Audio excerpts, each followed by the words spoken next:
Shepherding Chaos, the Retail 247 podcast.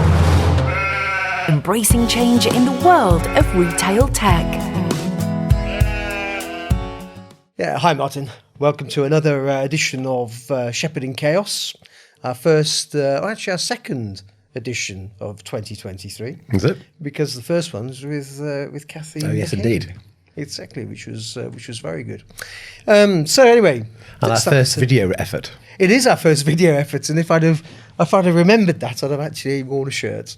Which I'm quite surprised that you're wearing a shirt, because normally you just wear a scruffy old T-shirt. So I thought I'd dress down to be more fitting with you. But anyway, here we are. So it's that time of year when everything's new, isn't it? And you start to think about New Year's resolutions, and it's a new, obviously the start of a new calendar year and so forth. But it got me thinking the other day, or yesterday actually, I was having a conversation with somebody who works in retail, and we were saying that whilst change is the only constant in retail, is the conversation that we have, that retailers have about their business and their route forward, is it the same conversation that they've always had? I think it pretty much is, isn't it? I think there's nuances of how we talk about it and the technology that's applicable to those different things. But in essence, we're still talking about, stock, sales, the basic process around it and how we sell more. So I think, I do wonder whether, retail is diametrically opposed to actually getting change initiated and over the line. Do you think that's the principles of retail? Because going back to retail is about product, price, placement, and the various P's, but it's not the process of retail, because that's sort of that goes back into before we ever had shops and people did trading. But it's the way that people talk about retail and people structure retail businesses. Do you think, given the change that everybody talks about, do you think the retail model has actually kept pace with that? Well, there's obviously, omni-channel. So there's obviously the changing customer expectation, the expectation that you can buy from anywhere, receive from anywhere, return at a whim type of thing. And that's sort of driven home various consumer behaviour, isn't it? So retail's adapted, retail's continue to adapt. Whether all these processes are sustainable in the long term is going to be interesting to see. But again, in essence, we're still talking about the same thing. It's still the same story. I just wonder if the industry is good at giving new slogans to existing practices and believing they're doing something different. No, absolutely, definitely. Yeah, I think so. Yeah, because when you think about it, omni-channel is and all the other variants of the channel term. The reality, it's all about customer service, isn't it? And when you think back to, if you remember the TV, we're probably old enough to remember, people listening to this who won't be old enough to remember, but the Are You Being Served? Yeah, that whole customer service ethic where the customer was at the centre of everything you did. Well, surely what we're doing now is still pretty much the same as that. I know we've got different vehicles. And it should be, and we all talk about it, and we all want it to be. And we've used technology as a sort of an enabler for some of that stuff. But going back X years, 20 years, then the people behind the counter would know exactly who they're serving to and what that customer preference was. Which is the personalised customer service that everybody seems to want to get. And the argument would be the complexity of omni-channel, and you've got digital trade and different channel trade. But in essence, we're still striving for the same thing, and it's difficult. I do wonder whether I think perhaps what's happened more so over the last X years is making retail more of a transitory job. Right? So it's part-timers, it's Christmas temps, it's that sort of thing. It's not a career where people can, elevate their understanding of customer service. In shops, you mean? Yeah, definitely. Obviously, we touched on that with Kathy McCabe, the whole customer service thing. And you're right. I mean, we said then, in this country, we don't, unless you're in a fine dining restaurant, the provision of service is not seen as a career, is it? It's seen as a filling job. It's lowly paid, and it's something that people don't necessarily stay in for any length of time. I'm sort of taking it away from there, going back to head offices and the way head offices are structured and teams are structured, buying teams, and the way that operational teams are structured. The idea that we've still got people who are, I'm online and I'm in the store, when going back to what we said at the beginning, it's about product and placement. Should we actually have that difference? Should we be separating our teams that way? Or Don't know. I mean, I think different retailers do it in different phases, don't they? And I've seen some retailers go full circle in that journey. I mean, when the online world launched, it was very much about keeping everything separate, including the legal entity that was the company. And then that changed dramatically as we moved to this omni-channel model, and we brought the whole thing back under the fold.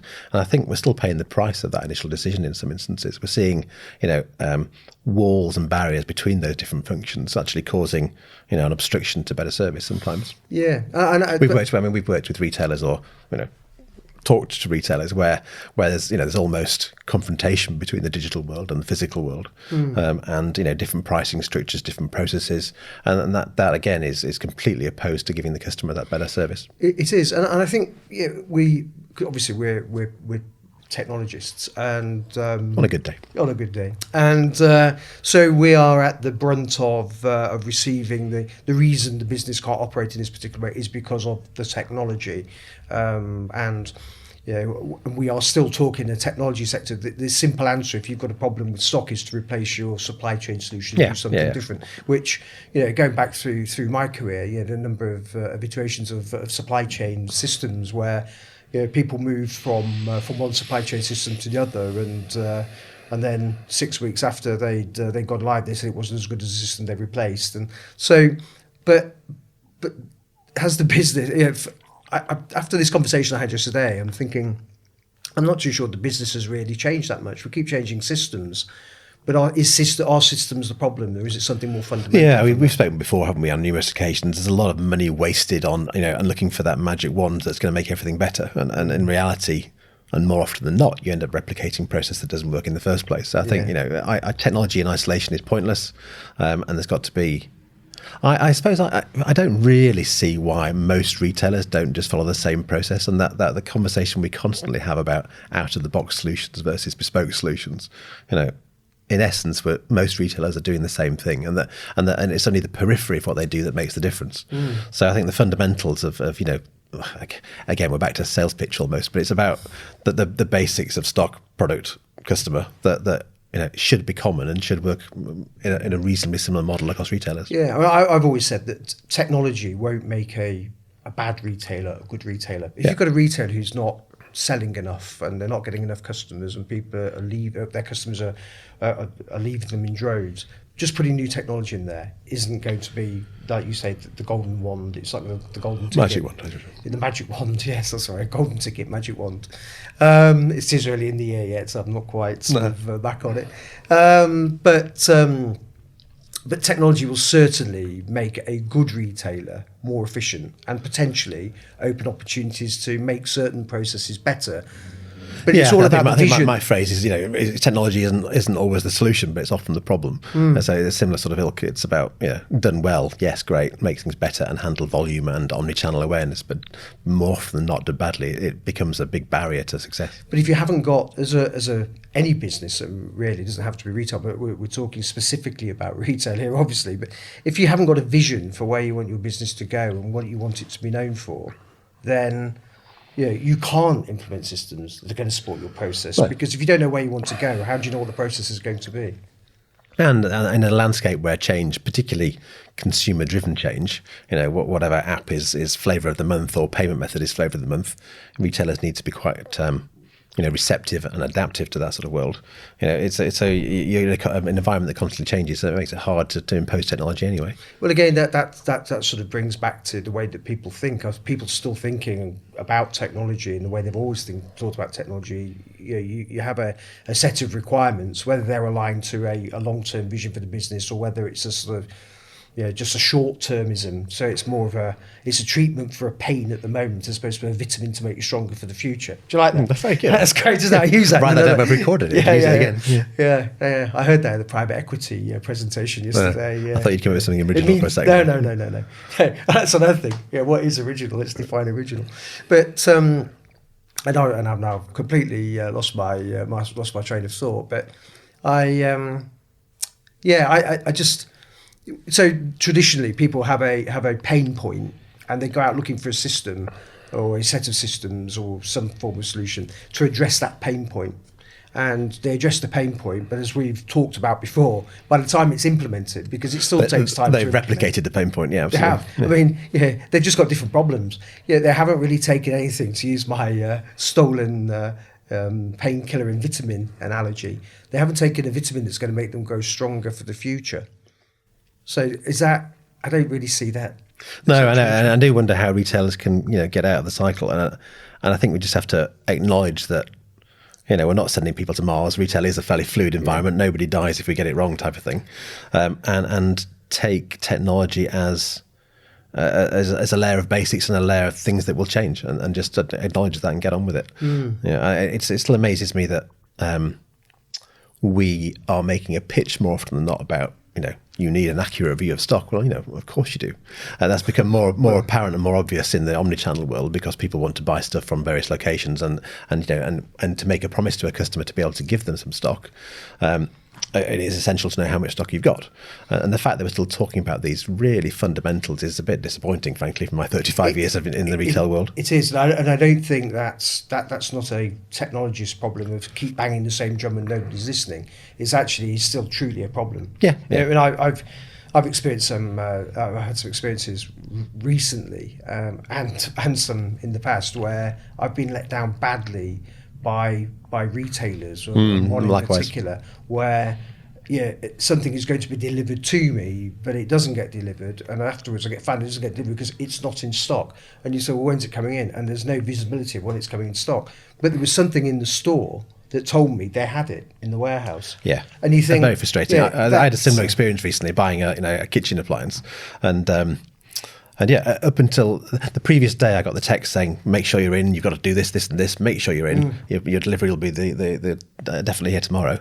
On the day, by lunchtime, nothing. I'd not heard anything. So eventually get through the multiple layers of customer service and discover that it's not on its way, even though the website still says it's been delivered today. And the best they could offer me was a January delivery window when I wanted the thing for Christmas. So I'm not going to use them again. So it's easily you're easily discouraged by bad customer service. And I think unless you've got the basics of the systems beneath that, then you're always going to fail. Yeah. So I mean, really, again, for the third time now, going back to my painkiller and vitamin analogy. Yeah, there are some retailers who certainly should be taking vitamins because they have that many pain points, but there are still some fundamental pain points, and not having clear, accurate view of stock across your whole estate, as well as in the various pockets of where it's being held. And incorrect pricing. Yeah, I mean, sorry to interrupt. If I go back to my example, I think if I'm looking at it from a pure process perspective, it's probably because the retailer in question was drop shipping, and you're very reliant these days on more and more third parties. With the marketplace world, the drop ship world, the partners that provide certain elements of a given service. So the spider's web of service proposition means you have multiple points of failure, and that's always going to be difficult to manage. But it is about streamlining communication across that world to make things better. I think it's a real bugbear of mine, though, in that scenario, and is where the retailer suddenly becomes a third person. So I transact with them, and then suddenly there's abdication of responsibility. Absolutely, yeah. Delegation, abdication. It's with the courier. But I've had that from well-established retailers where they've turned around and said, well, actually, it's the supplier, it's not us.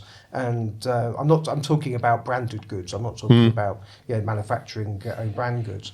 But I bought something for my wife. That's the first. I bought something for my wife for Christmas from Etsy. Etsy. Yeah. And they are all small, sort of.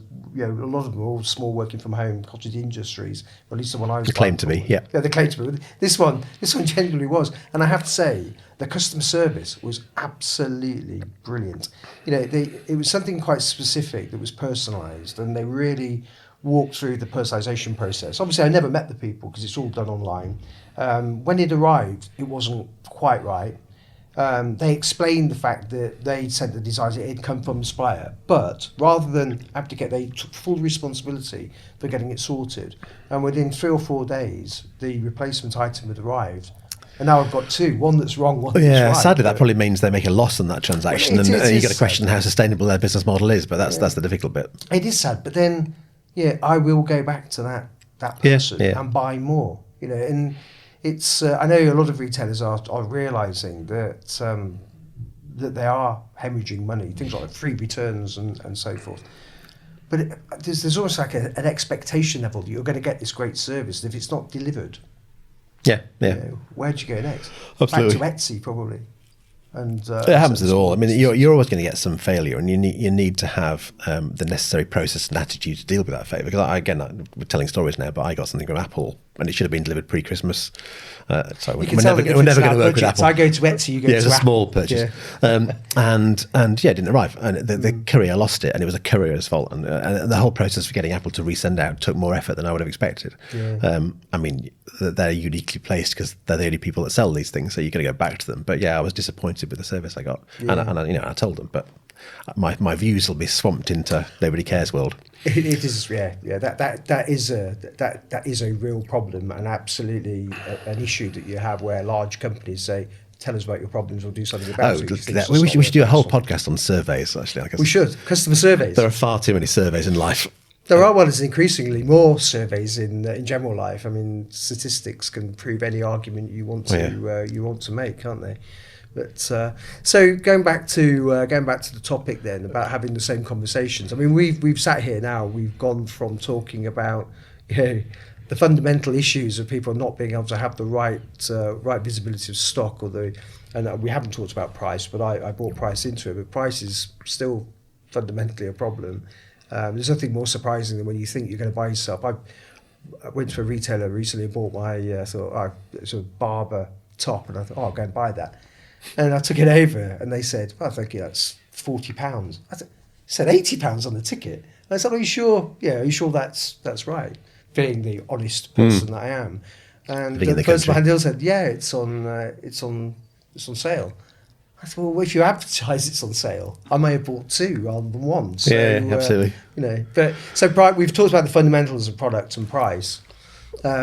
We haven't really shared it, and we've talked about the fact that we're going to some retailers will have some pain points to address, whilst others should be planting seeds that are going to help them grow in the future.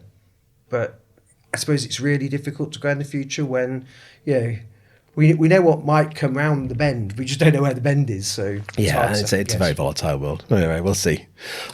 Right, so before we finish, our marketing department, Lucy, wanted us to do the game, didn't she? Oh, yeah. Oh yes, of course. Yes. So we should probably have a crack at that. Yeah, this is a follow-on. Lucy. She's just trying to make us... Don't look at your post-it note before you stick it on your head. So this is I don't know which way around it is. It's not on my head. Oh, you're going first then. So this is the post-it. I've got to describe to you... Every other person has a question, though, so Martin, stick yours on as well. Oh, okay, right. All right. I can't see that. Can you read that, Alan? Yeah. So this. Oh yes, I can actually. Yeah. Oh no, Lucy's got a. I can remember what it was. Can you go then? You've done that on purpose. So you have to sit with the post-it notes on your head. Give me another one, Lucy. Give me another one. Okay. Oh dear me. I'll write it again. At Retail 247, I've noticed that we are getting to do increasingly odd things. So which actually goes This to is show on the difference success of our between- Christmas video. You mean? I know. Yeah, well, this is probably the differentiation between us and a lot of other tech companies. Is that we don't mind doing stuff that makes us look Right, psycho. and hold it up. So. Oh yes. You've got to ask me. No, hang on. So I've got to ask you questions. No, you've obviously played this. So Martin, you have to say things like, for example, am I? Okay, fine. I've only ever played this as a drinking game, so could we have some? We did beers? talk about having shots in the next Yeah. week. So, am I a retailer? I believe you are a retailer. That sounds a bit obscure. Okay, go on, your turn. Am I a Retail 247 client? No, am I? No, that's your answer. Do I have shops? Yes. I'm thrown by your slight question mark of am I a retailer or not. Am I a brand then? Yes. Okay.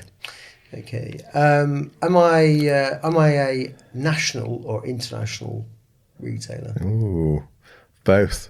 Both. Yeah. Am I a fashion brand? You are a well. The Post-it note's a fashion brand. I'm not sure You you just are, read that, didn't but, you? yeah. No, I didn't actually. No, I promise you. Right. No. Yes, you are a fashion. You are a fashion brand. You're associated to fashion. Okay. You probably need to think why. Lucy's waving. That sounds like a dodgy answer. Yeah. Is it? Oh, right. Okay. You're not a fashion brand then. I'm a fashion brand. I am you a are fashion brand. Yeah. Well, just say yes then. Right. Well, but Go on, it's your question. I can't. I'm too taken up by your questions now. Am I a clothing fashion retailer? No. What I haven't asked, am I a retail 247 customer? No, Right. not yet. Am I a retailer? Did I ask if I You was asked that. Did I? I can't remember what you said. You obviously said No. no because Yeah. I've just gone through the client list one by one. But fine. And I'm not a clothing retailer, right? Okay. Am I a footwear retailer? No. Ooh. Okay. Have I worked for this brand? No, not directly. Right. Not unless you had a Saturday job, but it'd be a very strange Saturday job for you to have. So, am I a food retailer then? No. This could take a long while. If you want to fast forward at this point. Am I a UK brand? No,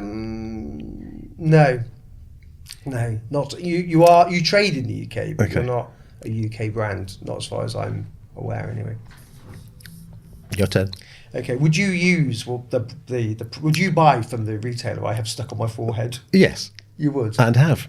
and you have, right? Okay. And that's my turn now. You get how the game works now, yeah? Yeah, I get it now. Yeah. This is quite hard, Lucy. Am I say a fashion brand? Am I Zara? No. Right. No. God, this really could take a while. So, am I a tech retailer? No. Well, you will sell elements of tech. Right. It's not what you're known for. Right. Okay. We're rubbish at this, aren't we? Yeah. Hey. Good. Just to clarify, I am a fashion brand. Yeah. Would I be present at New York Fashion Week? Would I do a catwalk show? No, not with apparel products, but you may well, in some form, you will want to be associated with it, but you won't have somebody walking down the catwalk in your items and your clothing. This is too complicated. Go on then, your turn. Yes. Right. Okay. Have I ever worked for this retailer? No. No. Okay. This is going to take far too long, isn't it? Running out of steam. Yeah. Uh, Shall I give you a clue? Yeah, go on then. You're not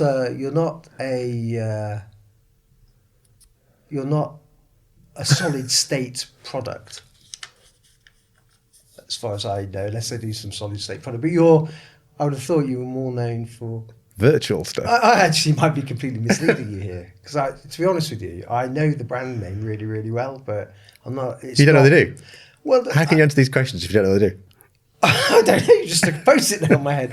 It's a really, really well-known brand name for me, but I'm not 100% sure that I know what the.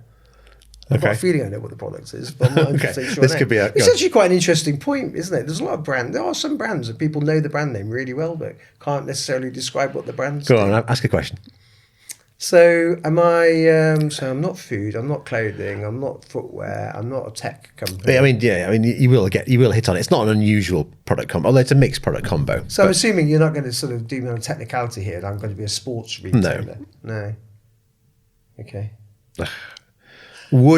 Okay, I've got an idea. Would I have ever bought from this brand? Yes, but not necessarily for yourself. Okay, so more female. Probably. You still don't know who it is, do you? Go on. Right. I know who the name is. Yeah. Go on, your turn. This is bizarre. You might be asked to buy something at the checkout. Oh right, so I'm like a Wilkinson's No. or Wilco's. Yeah, No. probably the technicality again. That type of retailer. No. No. Well, no. Well, there's a mixed set of stuff. But I think there are any more clues. Yeah, I was going to say, did you select these? Well, obviously you didn't. No, You don't know who they are. Yeah. We need to have a chat with So I them. buy a see how female. coming I up buy a with- female. It's not a UK brand. Oh, it is no, it's not No, UK. it's not UK. Not brand. UK brand. Trades in the UK, but not trades worldwide.